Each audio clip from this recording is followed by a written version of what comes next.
Keith Dutoy and Ashley Thorne, with race cam footage putting you right in the driver's seat.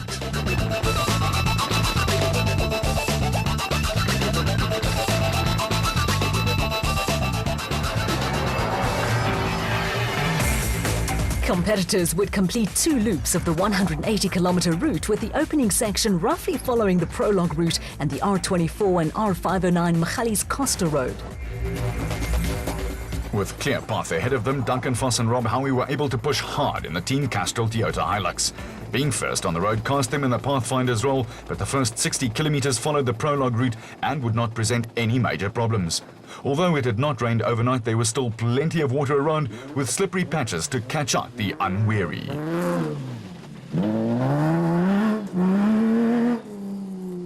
The RFS Toyota pair of Christian Deploy and Henk Janse van Vieren picked up their first podium finish of the year on the Himan Auto 400, and second on the prologue set them up for another good result.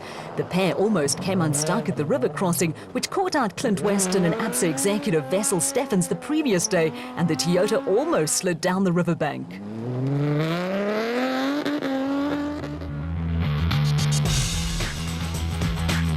A little further back, Chris Visser and Jaapie Badenhorst moved into third when they picked off Loudebrain and Rian Greiling in the Rubicon Ford Ranger.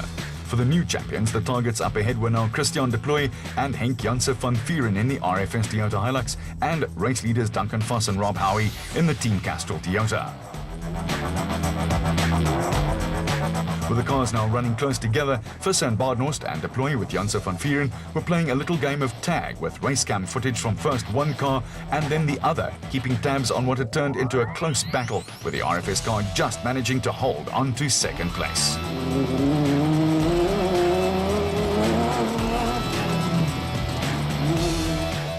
The battle up front was starting to get interesting, while behind the leading trio, there was also close racing, with the Rubicon Ford Ranger of Loudebrain and Rian Greiling fourth on the road and running ahead of Archie Rutherford and Mike Lawrenson in the Regent Racing Jimco.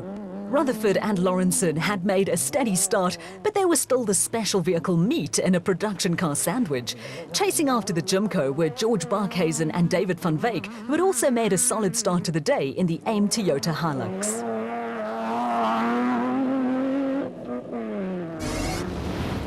At the front of the field, the leading cars had again built up a head of steam, all except for race leaders Duncan Voss and Rob Howie.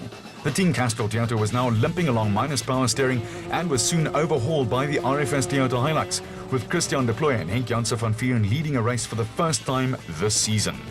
At a road crossing, Voss and Howie passed on the bad news to Team Toyota technical crew, with their hopes of a win right out of the window.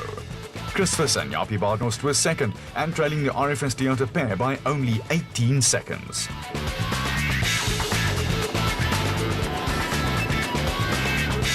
Service crews and backup teams at road crossings anxiously waited for their cars to appear on the scene, with the leaders now running together.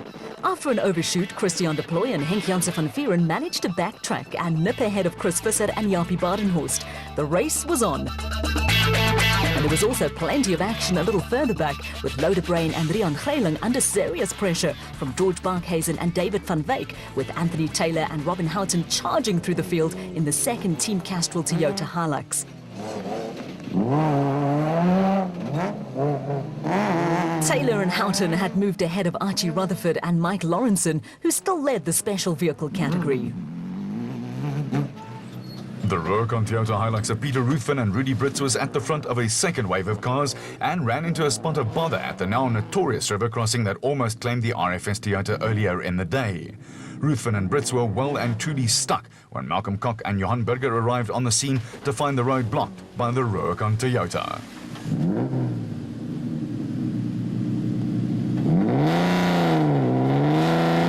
It was clear that Ruthven and Brits were going nowhere without a little outside assistance, and behind them cars were starting to back up, with Keith Dutoy and Ashley Thorne and the Regent Racing Missa Navara of Terence Marsh and Bucks Carolyn lining up behind Koch and Burger.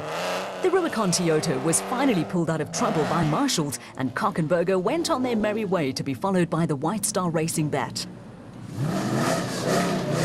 Keith Yves de Toy decided the best way to tackle the obstacle was to charge into battle. It worked, but Terence Marsh and Bucks Carolyn weren't taking any chances and decided on a more cautious approach and sailed through the obstacle with the PHB bat of Marius and Yolinda Verree right on their heels.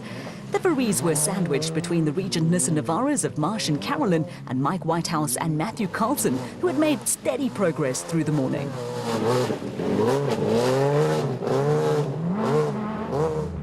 Sun City 400 winners Terence Marsh and Bucks Carolyn had also made steady progress, but were passed by the Flying Motorite Revo 1 of Evan Hutchison and Daryl Curtis, who were on a charge. The Motorite pair lost time sorting out a mechanical gremlin early in the day, and once past Marsh and Carolyn, it didn't take them long to dish out the same treatment to Peter Ruthven and Rudy Brits. Marsh and Carolyn also went right past Ruthven and Brits, with the race cam in the Nissan Navara capturing all the action.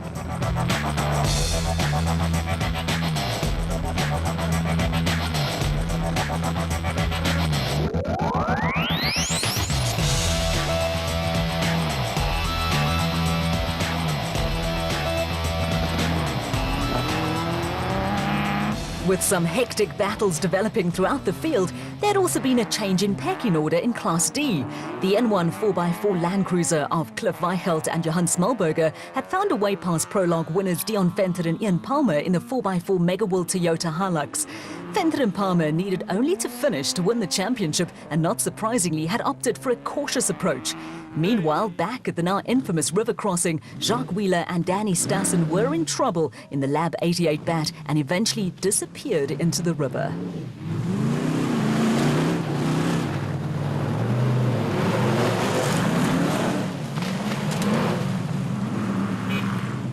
While the aptly named Jacques Wheeler and Danny Stassen were playing around in the river, the bat driven by Dino Scribanti and Justin Fuchs had slipped past, and it was now the Zarko of Eduardo and Ricardo Argazi that needed help, with the Ital Motors car also blocking the road.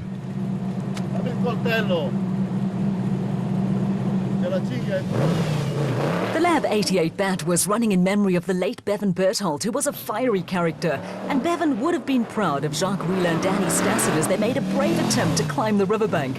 They almost made it before slipping back into the water, while marshals turned their attentions to the Argazi brothers, who also nearly disappeared into the river.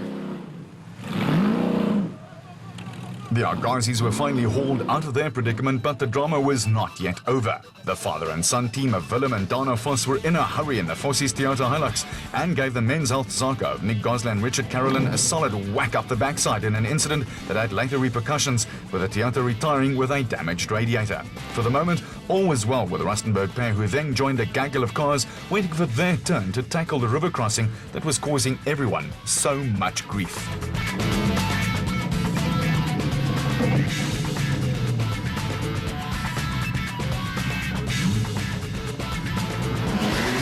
The Lab 88 bat was still parked in the river when Class E leaders Manfred Schroeder and Ward Huxtable safely negotiated the trouble spot, with the Team Ford Ranger closely followed by Guy Henley and Warwick Goosen and the Transcorp Ford of brothers Graham and Trevor Leith. Class B leaders Kutsia and Sandra Labiskachny were also part of the group in the Racesonic Zarko.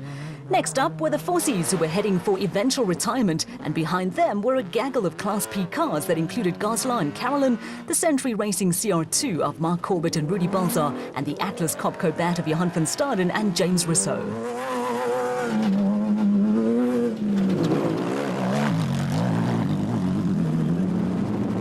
Fast open sections were proving to be few and far between on the RFS Magalies 400, and it was one of these that Mark Corbett and Rudy Balzar took the Century Racing CR2 ahead of the Leith brothers in the Transcorp Ford Ranger. The futuristic-looking CR2 was designed and built in South Africa to specifications that would allow it to enter the Dakar Rally, the car previously driven by Corbett's father Ernest, who's now retired from racing. While the CR2 was belting along at a fair clip, progress was a little slower for Gerald Leroux and Willem Pretorius in the Roacon Ford Ranger. The pair took a class win on their debut earlier in the season and were running second in Class E. Back to the infamous river crossing, and almost out of nowhere, the Lab 88 bat popped out of the trees. Jacques Wheeler and Danny Stassen had been underwater, so to speak, for 35 minutes and had some hard work ahead of them to make up for lost time. The pair started the day 22nd on the road and had now been relegated to the back of the field.